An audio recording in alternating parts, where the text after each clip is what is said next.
Welcome to Bits About Books, the home for conversations with authors of breakthrough books on sales, marketing, and business. I am your host, Shubhanjan Sarkar, founder of Pitching, the next generation buyer-seller engagement platform where our mission is to make buying easy. Our guest today is Marco Barozzi, and we speak about his book, Event Marketing at Your Fingertips. Marco is the founder of Expo Consulting and has spent over 3 decades in the exhibitions and events industry, sharing with numerous public institutions, SMEs, and event planners his expertise in trade show promotion, marketing strategy, project management, and exhibitor training.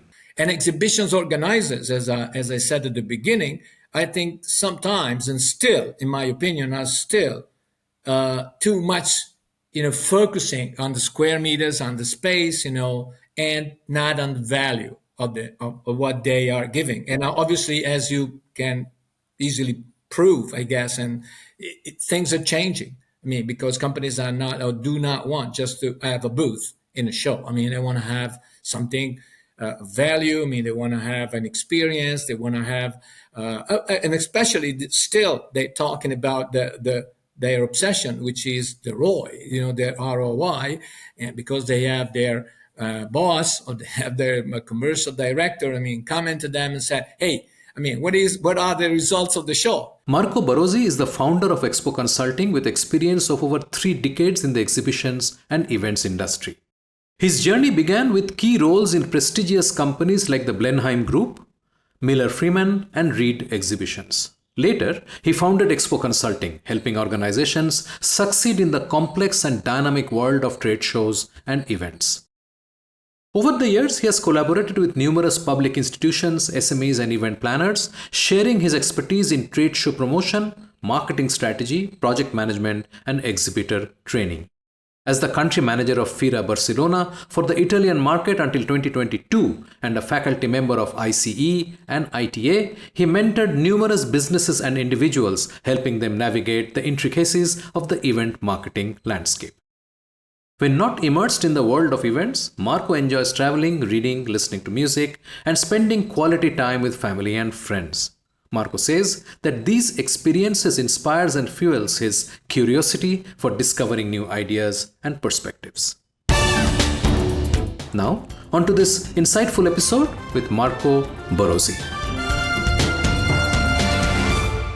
Marco, welcome to Bits About Books. I'm delighted to have you here on the show today.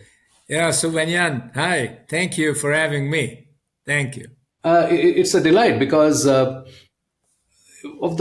are not many books. When you look at the number of books that is written on sales, there are literally hundreds. I have personally interviewed 100 of them on my show, right? Yes. But when you look at events, there are not many books that are getting written.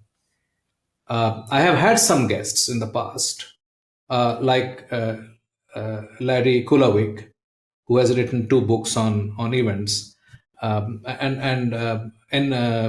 Enrico Gallorini, who wrote another book called In Person. So he has been on my show. Yes.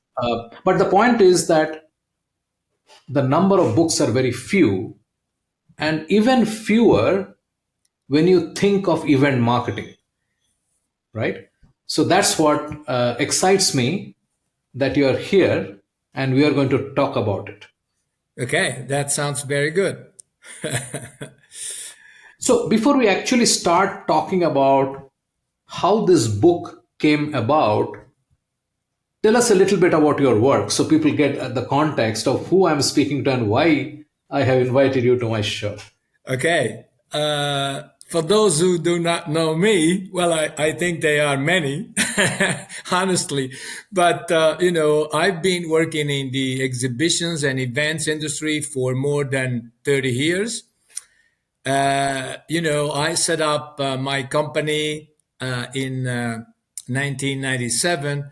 And, I also worked with prestigious international exhibition organizers.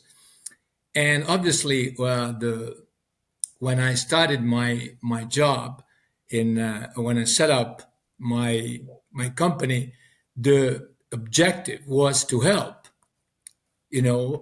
small and medium companies, but companies in general. I mean, uh, to understand, to better understand and participate and maximize that participation in exhibitions and events. Uh, I think there is little education today in terms of event marketing, as I call. You would be surprised to know that when I'm coaching, event marketing, most of the people do not actually understand, the definition event marketing, even in Italian, and I have to explain. So this is something which in a way surprises me, but it also stimulates me, incentivizes me, to you know uh, to explain and obviously make people better understand what event marketing is, what participating in a show is, etc. Then apart from working with exhibition organizers and small and medium sized companies, but not only those, I also studied consultancy job, coaching, because I work with association institutions like the Italian Trade Agency, for example, as you've probably seen in my profile, LinkedIn profile. So I think this was like, especially in the second part of my professional path, it was like a sort of let's say priority objective, because I understood that in spite of the fact that people and companies were participating in events, in trade show, in exhibitions, they were not clear about what they were actually what they wanted to achieve. And too many companies today, I think they still approach trade show with enthusiasm, but with little structure, and maybe too many organizers still focus on filling, spaces rather than creating value. I think this is obviously changing, but that was a reason why. Also, was one of the reasons, for writing, my book. But I think this was, something that I notice, and especially when I attend, sessions or meetings where, there are other people speaking and telling me about talking about export internationalization or trade fairs, etc. So I always get a little bit amazed, by the way they explain, the exhibition and events industry. So this was also one of the reasons why I started my, coaching. And this was Right. a matter of education, honestly. So along this long path, I'm also consulting and advising. I'm advisor to exhibition organizers, apart from, just as I told you, small and medium enterprises. So I think this has become sort of a really priority for me, and I enjoy. I also teach English, just for your information, here in Italy. But this is something I think, coaching, teaching it's something that I think I have in my DNA. And that's probably I think the stimulus, that for me, Sure. because I started, in my before, being an event marketer, I was a teacher, then I left, and then, maybe it seems that I'm going back, to what was my previous passion, so to speak, and Right, obviously, right, as you right. can easily understand, exhibitions and events, trade shows, are my passion. I'm passionate, and people notice that when I have Right. my coaching session. People notice the passion. I'm using, and I'm talking with them and explaining or trying to explain. The complexity sometimes, of the exhibition industry, the exhibition business. It's not always easy. And I understand, because I've been an Yeah. exhibitor myself in the past, and I know how difficult it is. So let's start at the beginning. I mean, when you decided that's time, what actually triggered you to write the book? Oh, well, let me tell you, I was thinking about writing a book for a long time. I've been thinking for a long time. What happened? Uh, you know, Even my colleagues or peers, said, Marco, why don't you write a book? And I said, yeah, that's my dream, It was a kind of dream. And then, I was just jotting down notes, quotes. I like quotes very much, so I was, writing down these notes, or even on my computer or maybe on my tablet while I was traveling, So, and finally, after I think it was 1 year, after 1 year, I put together the manuscript, and then obviously I revised, it I don't know how many times, because it was like, maybe because I didn't say that, maybe this is not good for that, it should be good for somebody else, So I was like, a little bit uncertain, when you write a book, that's the feeling you have is that maybe it's not. It's not maybe right for everybody, And, Yeah. well, I said, you know what, Marco? This is sort of a guide, and it's a book that should be helpful, or must be. This is actually not should, but must be helpful to small and medium sized enterprises. But actually, was, in my idea, it was primarily intended for exhibition organizers. But then I thought that what I was, writing was also good for anyone, in the industry, for any professional, for any marketer, for business owners, for anybody venturing into this wonderful industry, And so this Right. is like, after 1 year, and this was like, the reason that pushes me, to answer more precisely your question, was that I was actually incentivized to do this, but it was my dream. I had this. Marco, you have to do that. You must do this. You must write a book. And believe me or not, I'm already, I have already some, manuscript and something for another book. This time I was studying Italian, and then maybe put it into, translate it into English. This originally was, my idea, to write it in English first and then translate it in Italian. But then, what I did? I thought, look, Marco, this English is now, everybody understands English. So this is kind of a very, very professional book. And maybe, it's not important to translate it because everybody in the business, should understand it. Maybe I'm wrong, but that's the thought I had. So, but initially I thought of translating the book also in Italian. Sure. But the next one Got will it. be first in Italian and then maybe in English. Well, not maybe, for sure. I will probably translate it. So after 1 year, when you gathered the manuscript, was it ready in this format, or was it still something you were deciding this is the way the chapters will be planned, and this is the first chapter, this is the 10th chapter? How did you go about No, doing no, that? no. But in fact, you're right. You're right. I studied, and I think at the beginning was like, I don't know, maybe 10 chapters. But then, I wrote other chapters because I thought that it was like, it was not enough. It was not enough. And believe me or not, this book, when I go and read it again, read some bits now, of my book, I see there are. I should already write another one based on the same, on the same, following the line, because this is something. Right.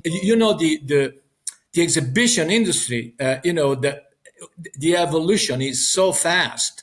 And you already have things happening. The AI, but not just that, sustainability and all. So in my book, I actually when I wrote this, I think the point about the topics about sustainability, about AI, are just, in my opinion, the beginning. Because now we are Yeah. going farther. So this is something that it's absolutely, it would deserve a continuation. It would deserve a Right. continuation. I And agree. yes, to answer your question again, yes, when I studied, I wrote just like I think 10 or 12 chapters, and then I added other 4 or 5, and a conclusion, So, and then I also wrote my biography, etc. So I think, but this was like, because of what I said.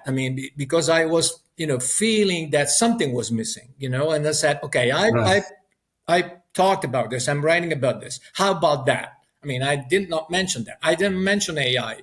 And then maybe it's AI, it's very important today. So just, mentioning. And when I did it, AI was not, had not exploded like in the way it is now, Yeah. So I think this was like, and that's that's the reason why I'm telling you that it probably deserves a continuation, maybe, or another book. Based on different. Talking about maybe topics in a different way. Right. So tell me one thing. When you wrote this, you after the first draft, or while you were writing it, did you interview some other people, or was it purely based on your experience and your knowledge that it was written? No, yeah, you're right. You're absolutely no. I spoke with exhibitors. I spoke with Mm. colleagues and exhibition organizers, and as I told you, my experience and the fact that I'm actually daily, almost daily, regularly dealing with these people. Yeah. This was like, especially exhibitors. It was like before, but now I have my team, and with my team, we talk, we understand the problems, we understand the pain points. Subhanyan, the pain points of exhibitors going to a show. Don't let me talk about the ROI and the return on investment or the return on experience or whatever, because these are actually recurring themes, But yes, I spoke with exhibitors, I spoke with exhibition organizers. I know most of them. I know what their pain points are. And obviously, as you can easily understand, there are exhibitions organizers who are doing pretty well and others that are not doing pretty well. Maybe they're still missing, Sure. some key also, in terms of technology, maybe, and how technology today is important in the exhibition business. Maybe they do not include or integrate digital marketing strategies, especially, the small and medium-sized enterprises. So yes, I talk with, colleagues. I'm reading a lot. So, Anyan, I'm reading a lot of literature. I'm reading a lot of what the experts or the professionals in my industry do, and I appreciate, because there are people, who are really very, very good, and I consider them. I'm Right. honored, to be part of this community, because I think they are really a reference. Or they've been a reference for me, because until I especially in the second part, I started this consultancy and advisory job. So I was like, obviously taking an eye of what I was, my company. The business that we had to promote, the shows that we had to promote, and the collaboration with the exhibition organizers. But then, when I actually started to do this coaching and this writing, etc., I was reading, and I'm still reading very much of what they say, and appreciate, what the advice that come from them. Not just the advice, whatever, they publish. I'm Sure. reading also Enrico Gallorini's book, and others. I think this is something we have to do, Sobanian. It's Sure. something very important, and I think it's like, when you belong to an Yeah. industry, then obviously you want to know what's going on in that industry, right? Right, right. Of course, of course. So before we move on to the book, I also wanted to know: did you refer to some research data? Did you do any research of your own? Were there some Yeah. books you referred to. Can you mention some of those? Well, the reference for me were most of the UFI data, research and markets. I mean, there are several books also. Larry Kulchovic also, because I mean they write books. I mean, which are very important. I think especially when you're talking about countries, so differences about countries. So I know that he's Yeah. publishing a new one, and I wanna read that. And then yes, I mean all of these books that I've been, and also not just about UFI, but everything that that the research that you do in the business. And I was referring, I think, to also something in Italian, also to some publications of some professors here in Italy, like the belonging to the Bocconi Right. University, etc. So I think I was reading much about that, but the book is, I would like to say, is mostly based on my experience and my feelings on what I heard, what I read, obviously, and what I discussed. Because I discussed a Correct. lot of time, even with, for example, you may be surprised with stand contractors, booth contractors. I mean, they can Yeah. tell you a Yeah. lot about design, about Of the course. way that you want to structure a booth or a stand, or the way you should do it. Maybe today is completely changing versus, 10 years ago, 5 years ago. So I think you learn a lot from them too. Absolutely. In fact, just as an aside, I contributed to Larry's new book, which is updating the one. That's So great. I That's great contributed. because So Larry said he promised that he would read my book. So let's see if he does it. exactly. Okay. Let's move on to the book. Let's start at the top. Why do you think event marketing is so often a ignored practice? I mean, people somehow talk very little about event marketing. I think, today, as I said, especially, I mean, if you talk about companies, they are, very enthusiastic about participating in trade shows. Maybe because Yeah. it's also word of mouth. For example, you ask a company, why are you exhibiting in that country or in that show, and they say, I mean, because my competitors are there. This could be one answer. Yeah. The other one is that because I heard the show is very good, or because we need to enter that market. But I think that once you do that and you have decided, which is not something, in my opinion, easy to do, what it should be. I mean, what the choice or where, I mean, the show that you have to pick and to choose, it's something that you have to be very careful about, because, before entering a market, now obviously there are companies who, the best structured company, they can do it easily because they've been there for a long time. But when you talk to small or micro, small, and medium-sized, enterprises, I mean, that's something that comes into discussion, because maybe they haven't picked the right show, and they realize that after being there, they expected results, and they've not gotten them, So this is something I noticed. So enthusiasm, but no strategy at all. And exhibitions organizers, as I said at the beginning, I think sometimes, and still, in my opinion, are still too much, focusing on the square meters, on the space, and not on the value of what they are Yeah. giving. Yeah. And obviously, as you can easily prove, I guess, and things are changing. I mean, because companies are not, or Yeah. do not want just to have a booth in a show. I mean, they want to have something value. I mean, they want to have an experience. They want to have, and especially still, they're talking about their obsession, which is the ROI, their ROI, and because they have their boss, or they have their commercial director, I mean, come to them and say, hey, I mean, what are the results of the show? And I'm gonna tell you an anecdote. One of the first coaching sessions I did was with the company. It was a very, a company which was, I mean, let's say a small or medium company, because they had many employees, So the thing was that they were participating in shows, but they wanted to do this, coaching, event marketing coaching, because they were probably not doing the right thing. So when I, had this coaching, I met with the web community manager and two event managers, one for Italy and the other for foreign shows.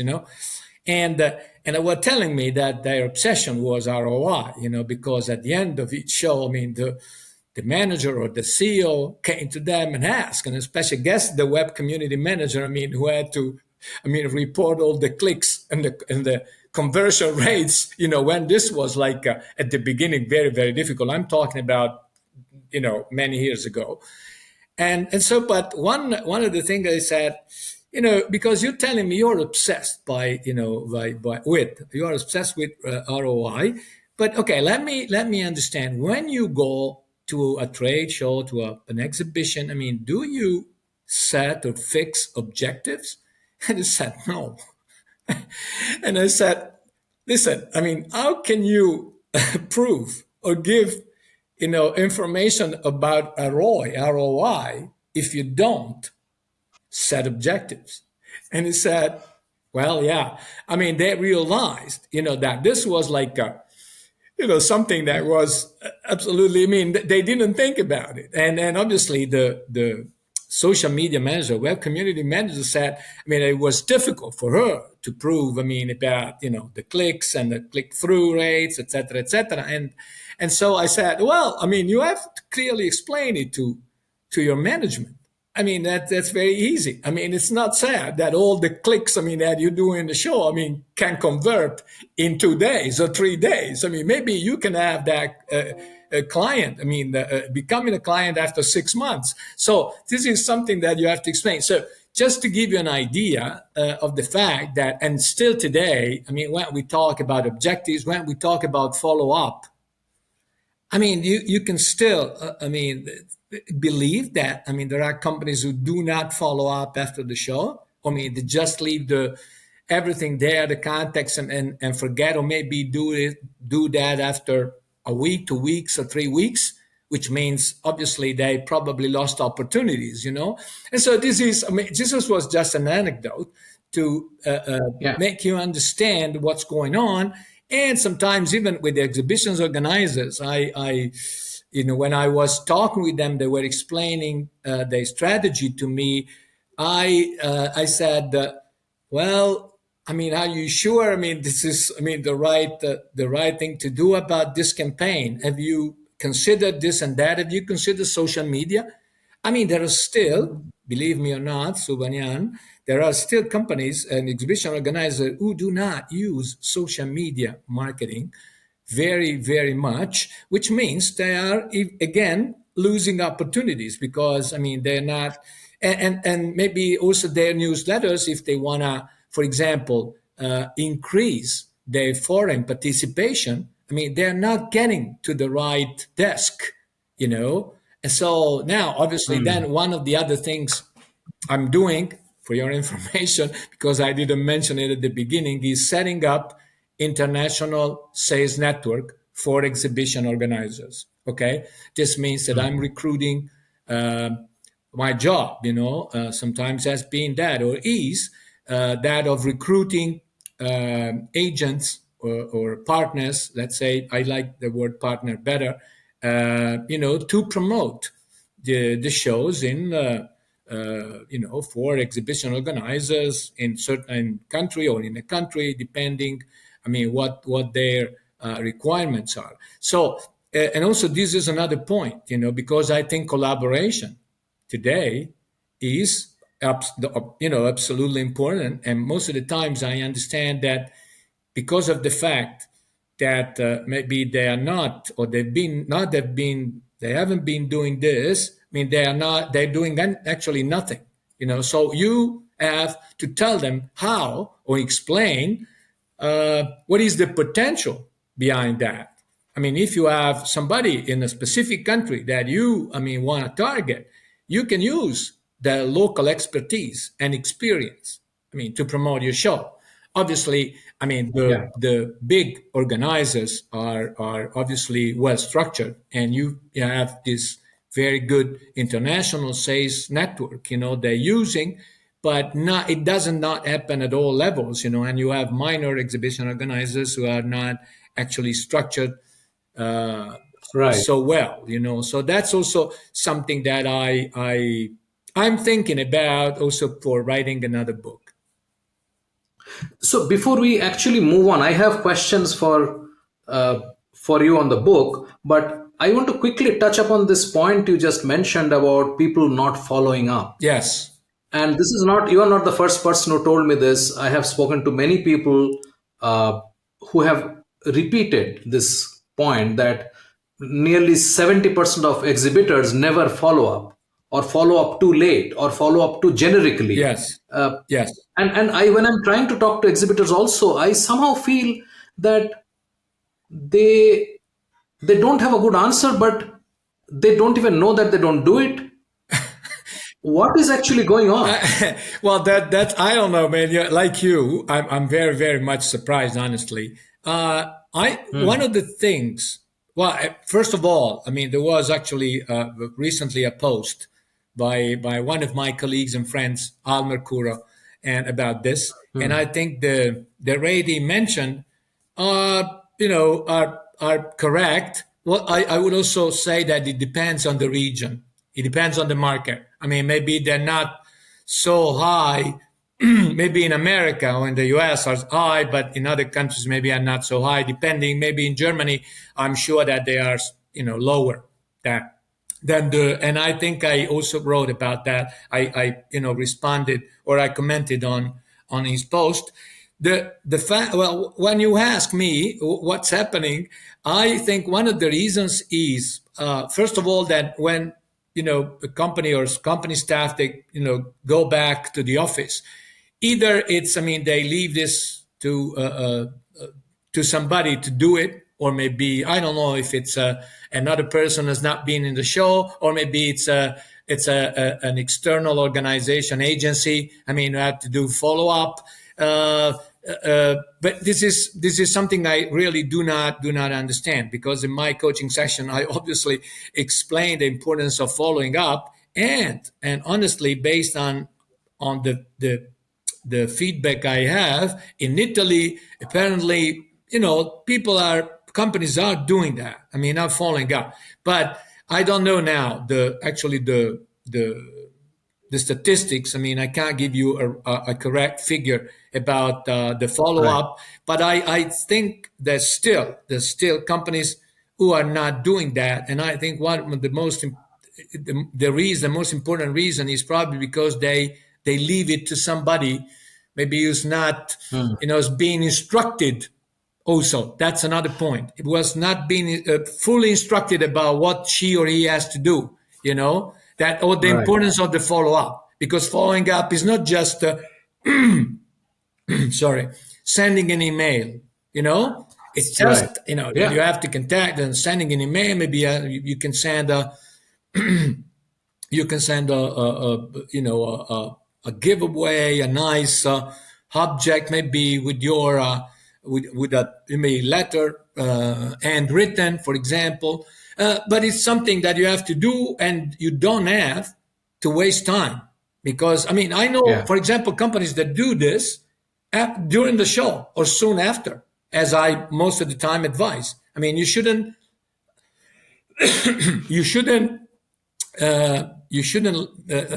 have, I mean, leave that so much time. You should send an answer or follow up in within 48 hours maximum.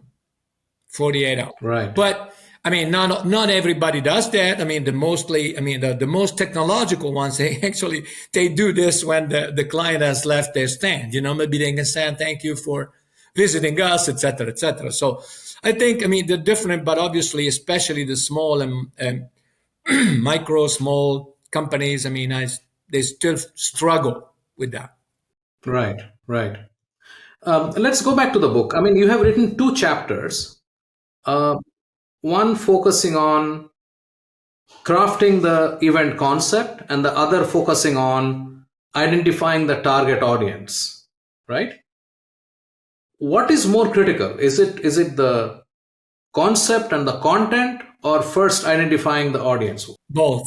I would say both. I would say both. Especially, I mean, if you are an organizer, for sure. I mean, the concept is absolutely critical, key. But also, if you are a company, I mean, you have to find the right reason for you, as I said, to participate. First of all, you have to choose, and then you have to fix the objectives. So, I mean, two different things, but both are critical in my opinion. Both. Okay. Okay. What would you say comes first? Is it the audience identification or is it the concept? I think the concept comes first, especially Okay. if you are an organizer. In my opinion, I mean, the concept is first, also because you have to determine. I mean, based on that concept, then you can figure out what your audience is. Okay. Okay. But then I think it's consequential.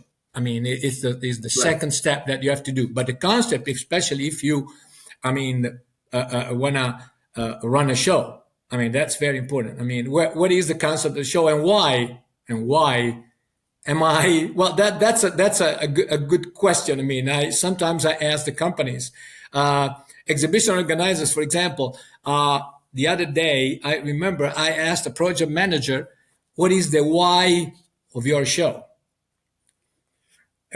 She couldn't tell. I'm sorry to say, but she couldn't explain correctly. I mean, the why of the show. And when you also, I mean, Mm. talking about companies participating, exhibiting in the show, then sometimes if you ask them if they set the objectives, they probably say, I mean, no. I mean, but they just. I mean, we're participating in that show because we have a friend who told us that that show was good in that market. This is what happened to me a long time ago when I spoke to somebody, and this is another anecdote. So Banyan, he was telling me, because you know what happened. I mean, we were promoting a show, and he sent the application form, for exhibiting in the show. And so I then what happened after, I don't know, a couple of months. He sent me an email, or he called and said that he wanted to cancel. Okay. And I said, okay, I understand, but give me the reasons. And very, very openly, he said, I'm canceling your show because I want to go to another one in Brazil. Okay, well, that makes sense. But I said, did you investigate the market? Did you, make a research? Do you know? I mean, no, no, he said, no, I spoke to a friend of mine, and he said that market is doing pretty well. And I said, look, I mean, this is not a good reasons, but I'm telling you that if you cancel, I mean, you still have an invoice. I mean, that will be sent from the other exhibition organizers, so you probably have to pay. So you just make up your mind. I mean, if you wanna cancel, but just for you to know that you will probably have to pay. But the reason why he was telling me that he canceled our show to go to another with no reason, without explaining the reason, save from the fact that a friend of a company, whatever that they know, I mean, said that it was a good market for them. So this is just an example. Sometimes, and you wonder. I mean, are we, especially us, marketers? I mean, people in the business, are we giving the right information?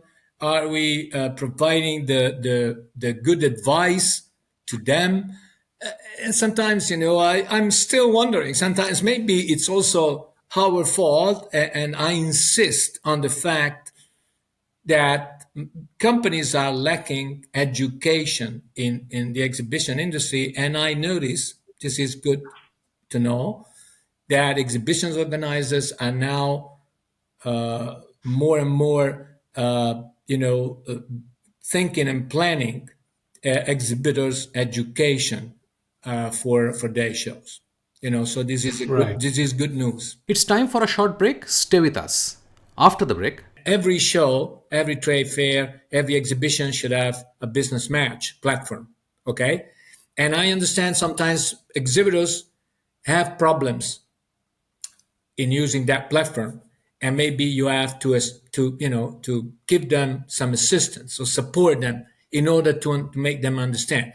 You are listening to a Business Podcast Network original. Podcasting is the fastest growing content marketing opportunity which is untapped.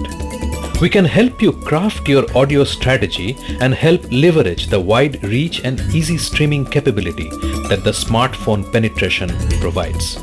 It is easy, it is powerful and personal. Talk to us to find out how podcasting can help you build your brand and reach out to your targets like never before. Write to us at bpn@bizcast.in. That is bpn@bizcast.in. Business Podcast Network. Podcasts end to end. Welcome back. I'm Shubhanjan Sarkar, your host for Bits About Books and founder of PitchLink, the buyer-seller engagement platform. Let's dive right back into the episode where we left it. Let's talk about engagement. I think you'd agree that, and you write about engagement quite in details about engaging attendees. When you think of ROI, and there's no two ways about the fact that ROI of this investment in events has to be determined. Now, when you think of ROI, the ROI is really coming from the audience engaging with the exhibitor. ROI is not coming from the audience coming to the content. They come for the content, but the content is really the sideline. That's not where business happens. Yes, definitely. Content is the bait which brings them in. Correct. But what you're really expecting is that they'll go to the floor and talk to vendors and give business. Yes. Yet it's a highly disorganized, or I would say gimmicky approach. Give away swag, or have somebody, I don't know, have a clown or have coffee. But the fact is that proper engagement is the key to the ROI, which means if the exhibitor does not get return on their investment, they're not going to come back. Absolutely. Totally agree. So where, and we discussed a bit earlier about, the follow-up piece, which is totally on the exhibitor's, responsibility, and they're not doing a very good job. Yes. Of doing it. Of course, there are exceptions, like you mentioned, people who follow up immediately after leaving the booth, people who follow up the same day, and so on and so forth. Yet, by the way, those people also, what they're doing is a very generic outreach. Thank you for coming to the booth. It is still not linked to the conversation that has happened at the booth. But we'll talk about that separately. My question is, what kind of engagement do you see happening, and why is it not hugely a focus of organizers and exhibitors alike? Well, the first answer I could give you is because sometimes it's about technology, and I understand, and this also from exhibition organizers. I mean, I understand that sometimes exhibitors are not familiar. For example, when you talk about a business match for a show, which to me is the most important thing today. I mean, every show, every trade fair, every exhibition should have a business match platform. Okay. And I understand sometimes exhibitors have problems in using that platform. And maybe you have to give them some assistance or support them in order to make them understand. Not all of them, but I think this could be one of the reasons. The other reason is that, and I think this, because in my coaching session, I always have this pictures, of images of people in the booth, It's because they go to the fair and just they do you see people, just playing with their phone, eating a banana, or I don't know, or talking on the phone.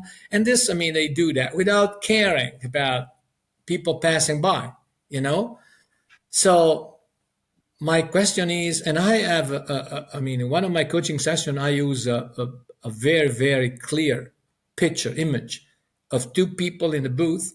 One is just playing with their phone, and the other, I think, more or less the same thing.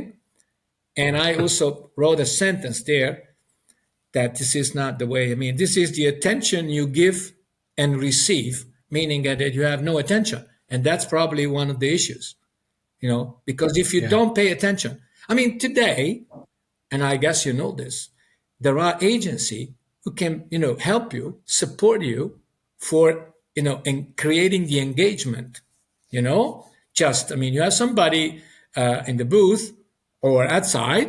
I mean, you're just going to ask you a few questions to, qualify you, because one of the important things is qualifying, And so they ask you open questions and not just say, hey, come to my stand because it's beautiful. No, I mean, hey, how are you doing today? I mean, your first time in the show.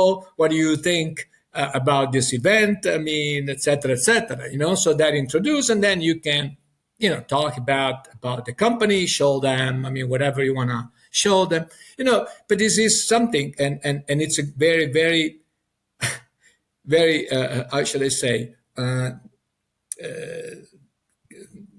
dangerous reason, I mean, for people to do that. I mean, it's sometimes I when I see people on the booth and knowing that today we have all the technology available, I mean, even when you are at the show and there's maybe no one passing by, I mean, you can still call maybe one of your clients and say, hey, I'm here. I mean, are you coming? Or maybe just take advantage of these, moments, I mean, that you have. Well, obviously, if you need or you have urgency, you can just get into your stand and your booth. You have a private conversation. You can have your open, or you go out, or you want to smoke a cigarette or whatever, But I think when you are there, you have to be fully focused, you and your team, So this is also one of the reasons why engagement is not so much, in my opinion, that the people struggle with that, because also they are, they're not, they think, I mean, it's like, having cold calls, so you have to invite somebody to understand, but it's not that. I mean, you probably have to just show, your smile. I mean, and then people invite them, have a chat, etc. So I do this myself, because when I visit, I pass by stands and there are, people inviting me, and I said, okay, I mean, let's have a talk. I mean, if they want to, maybe I'm not the right person because I'm doing other things. So maybe they don't want to hear what I'm saying because I do some other stuff, But so I see some good example, but most of the times I think engagement is still an issue for many companies. You just mentioned a few minutes back that you are setting up actually an agency of Correct. people across the globe. Correct. So my question to you is, do you think that companies who participate in multiple events, which means there are companies who I believe get 60% of their lead generation happen at events, Yeah. right? So companies who are participating, say, in one event every month or something like that, do you think they should have a completely different set of people who are booth selling experts and not try to bring in the regular salespeople into it, and these experts will have the it's sort of like cold calling experts or inside sales experts or enterprise sales experts. I think it needs a different mindset and a different skill set. I understand what you mean. Honestly, I think if you have especially big good events, should have agents, partners in in the markets that they consider important, right? I mean, this could be Europe for some organizers, and could be the whole world for big organizers like Reed, like Informa, what they have. But yes, these, if you ask me if these people can replace the staff, I would say no, because people from the company, I mean, should always be on staff from the company, should always be on the booth. But you can have the local, your local partner there assisting you, especially if they are, and they know, and they have expertise, and their experience and expertise is on an industry, or maybe also on the exhibition industry. One of this reason, and I'm going deep into that, is the intercultural problem that sometimes has. So you know that it's not the same. I mean, to when you have to exhibit in India or when you have to exhibit in Spain or U.S. or another country. So, and this is obviously what I think Larry, speaks about him very well.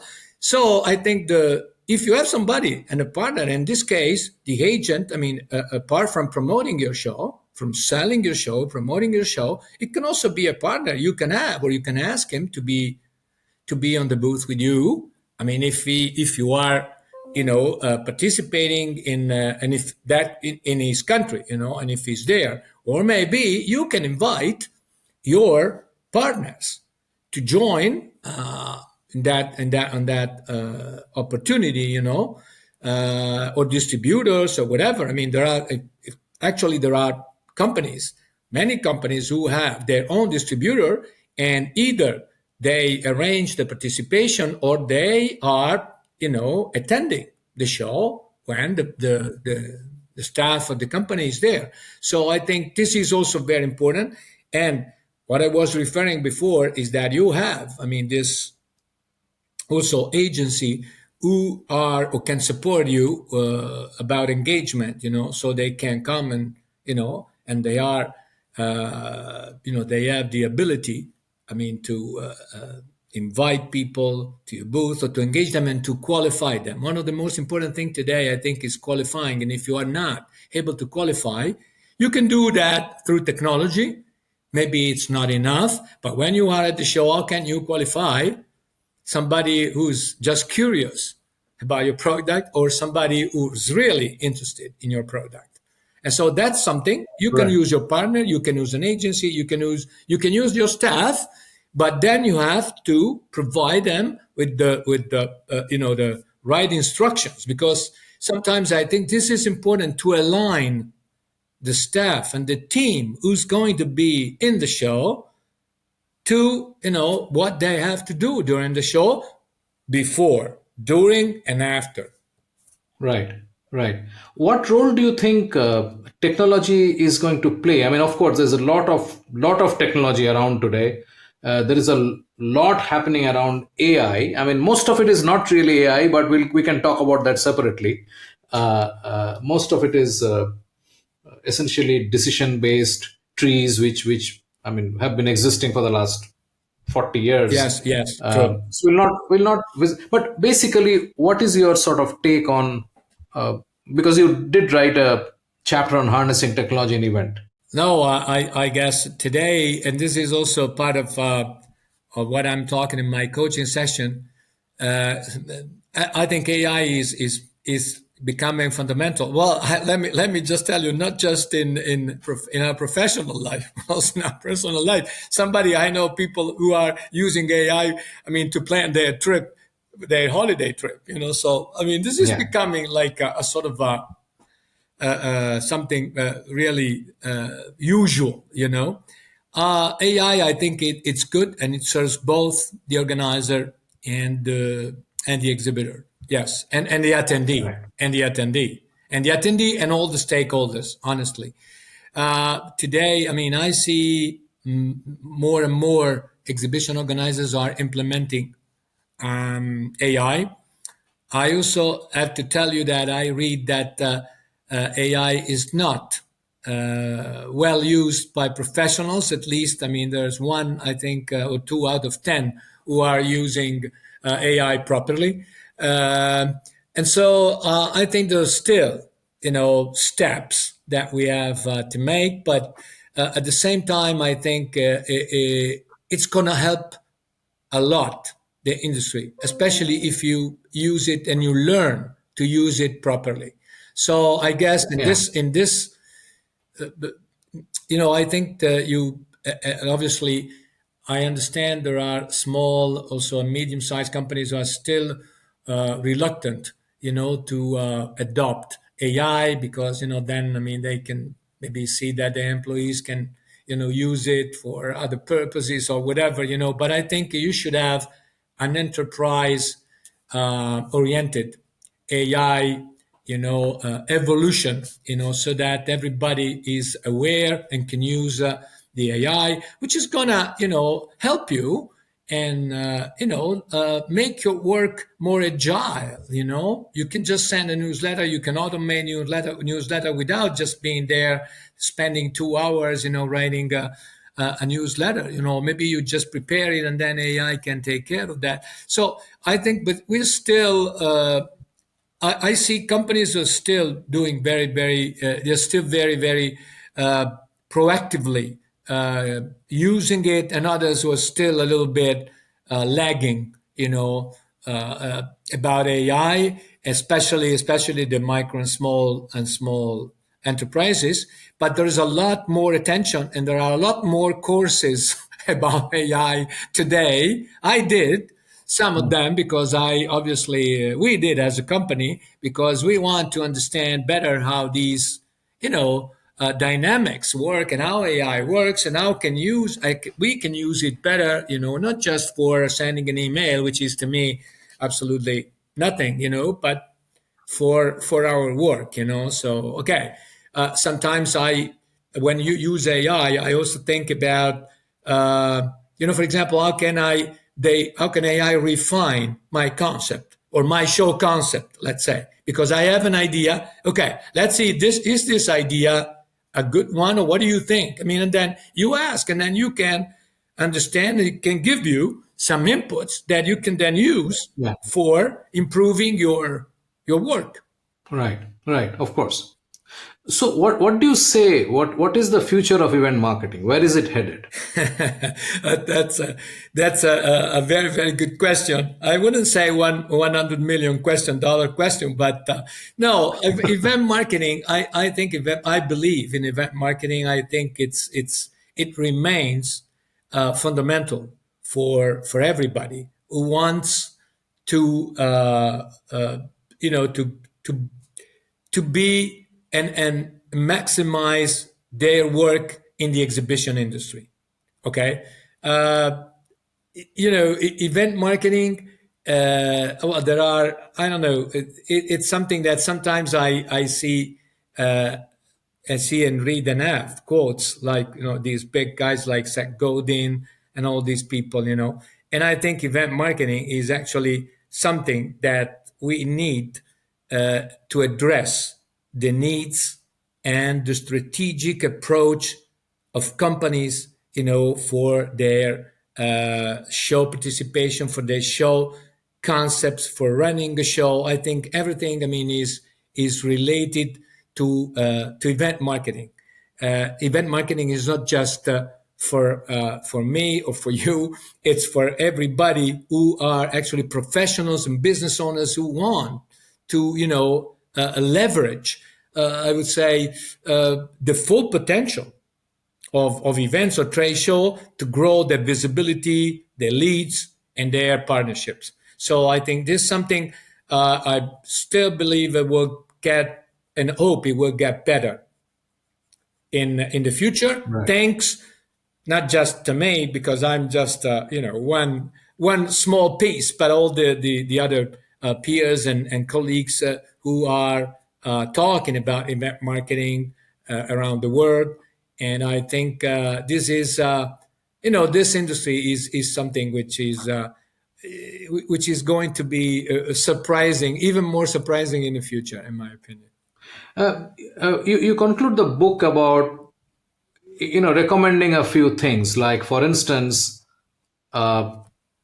focusing on a niche. Yes. And then co-creating with clients. Yes. Leveraging agility. Just expand on them a little bit. Okay. Each of these ideas. Yeah.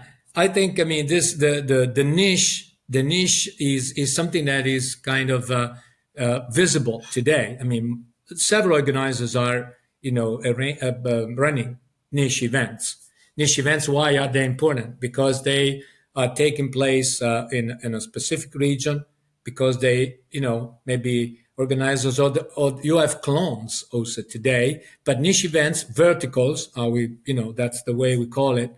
I think these verticals are very important because they reach and approach a very, very specific and targeted region and an industry, right? So I see these verticals, I have seen these verticals, in my opinion, today have much success. Have much success because they are specific, they can relate, to a specific audience and a specific region, and they make easier for people and for attendees and exhibitors to meet. So you don't need today maybe to go, apart from the big monopolies like the big giants, the big trade show giants, but you can, for example, participate in a vertical show or in a duplication of a show in a specific region, because you know that in that region you will find the right partners, the right attendees, and the right exhibitors. So niche or verticals today is something where companies are very much thinking about, and I recommended some of them to attend. I mean, these niche markets, especially if they have a specific service or product, and they want they don't want to go overseas. Also, this is important, Subhanyan, and you can easily understand because of geopolitical issues that we have around the world. So I guess that niche of verticals, and I think that, and I see that companies like Informa, like Reed, or like other big giants in the exhibition industry are just, running these events, maybe in Europe, or one in the Middle East, or in the US, or in Asia, maybe in Vietnam, or in the Philippines. So I think this is something, in my opinion, that is going to continue in the future. So, can you name a few niche events that are doing really well? I don't remember all the niche events that I mentioned, but I can tell you that in the past, well, especially, for example, if you want agriculture, I mean, there are some examples in agriculture. I remember a good example in the world, for example, of music, or music artisanship made products, or made Right. manufacturers. There are some very, very good verticals that today you can. But I think I wouldn't just speak about one or two. I think almost all industry, technology, for example. I mean, you have smart cities, for example. As smart cities, you have smart cities, for example, in Barcelona, who's one of the best events ever. But you have other smart cities, maybe, that they are running in other markets. They are running in Mexico. They are running in other events. So even those, they are niche markets, and those the purpose of that is that you can have, I mean, that audience, that specific market, then they can have the right. I mean, they can find the right partners and attendees and exhibitors, of course, in that specific market. So I think almost all industry can have this niche market today. There are many examples. Right, right. Tell about some examples of co-creation with clients that you are seeing. Co-creation is something that is happening, especially with companies who want.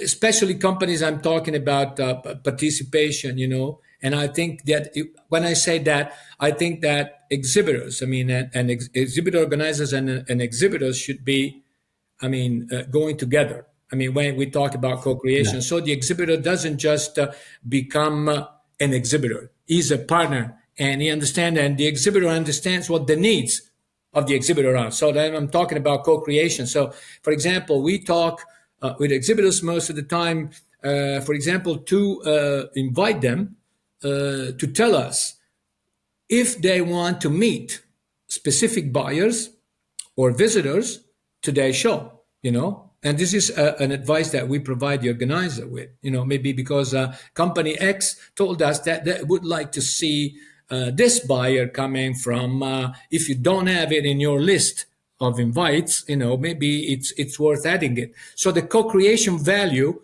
is to be created by the exhibitor and the exhibitor organizer, by the event planner. I mean, I think they have to work together today to maximize and to, their participation, but also to make also the exhibit organizer, life easier in a way, because then, I mean, they know if, I mean, they are not targeting the right people, maybe you can tell, or they can tell them if the right people, if they have the right people to invite, for example. And not, it's not the case that everybody, I mean, is going to tell you that. Right, right. Finally, you talk of preparing for unpredictable. Obviously, in 2020, we saw unpredictable in COVID, right? And Yeah, that practically derailed the entire industry. Everything came to a stop. It was quite ugly for the industry, right? yes, yes, And at correct. that point, you didn't know how long this is going to last, how long this is going to go on. It was quite crazy.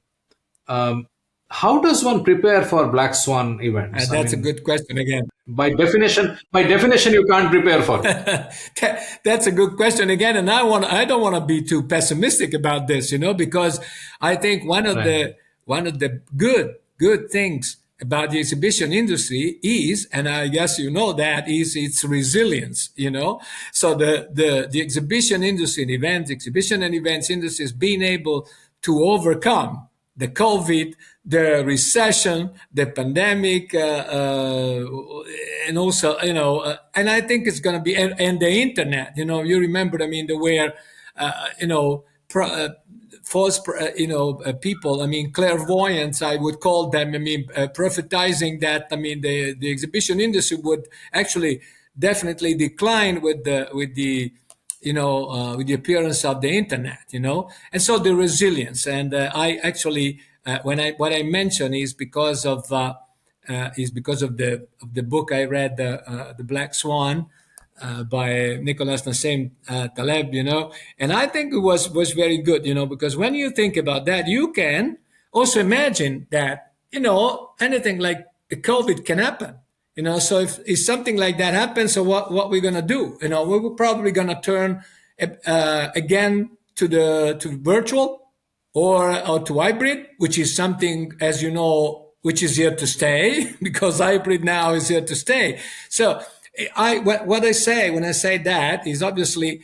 I mean that we have to be prepared. I mean to do that, and now we have the technology that can help us. Obviously, I wouldn't really think about another COVID, coming, but in case we have to be prepared, we have to be collaborative enough, and we probably have to find, and again, technology is helping us a lot, to find the right means, to overcome and to be resilient, so I mean that we can continue having, because having our industry progressing because it's something that I think you never know. It can happen, and it cannot happen. Hopefully, but if we do, I mean, then if it happens, then we have to be prepared. And so I think this also goes in hand with the collaboration I was telling you before about the co-creation of events and working. I mean, this industry is now become, a big or small community, depending on the way you want to see it. But I think it's a very big community, and I think we have to help each other growing and being, more visible, especially just giving the right value to the exhibitor and to the stakeholders who come and participate and attend our show. So we have to do that. That's our most important objective today. Bits About Books is brought to you by PitchLink, the buyer-seller engagement platform. PitchLink makes buying easy by enabling high-quality engagement between buyers and sellers through its presentation and discussion modules. Sellers create customized sales narratives using sales collaterals and personal videos, and reach out to prospects through a non-intrusive, buyer-qualified engagement. PitchLink requires no installation or download and holds the entire repository of sales collaterals and buyer-seller conversations. Talk to us to to know more about how you can engage with customers without intrusion. Call us on 99021 631 32. Marco, this was a wonderful conversation. Thank you so much for your time. I really enjoyed it. And I hope that you enjoyed the conversation too. I enjoyed the conversation, and yes, thanks again for this invite, Subhanyan. Sure. It's a pleasure to be here and an honor. I mean, to be in your podcast and with talking about my books. Thank you. We have a fantastic lineup over the next couple of episodes with great conversations on breakthrough books. Subscribe in your favorite podcast app so you do not miss a single episode. Thanks for listening. Thank you for being with us today on Bits About Books, where we talk to authors about breakthrough books on sales, marketing, and business. We hope this conversation helped inform and motivate as we all navigate a rapidly changing business environment. For us, these are enlightening conversations enriched with knowledge and expertise. We encourage you to go out and buy the book to learn firsthand and implement some of the great ideas we discussed today. We hope to have you with us again in the next exciting episode of Bits About Books. If you liked what you heard, subscribe to the show in your favorite podcast platforms like iTunes, Google Play, Spotify, or wherever else you get your podcast from, and give us a rating while you are at it. This Bizcast original podcast is produced for PitchLink, the next generation buyer-seller engagement platform, where the mission is to make buying easy. Hosted by Subhanjan Sarkar and produced by Rajiv Aditya. See you next time and have a wonderful day.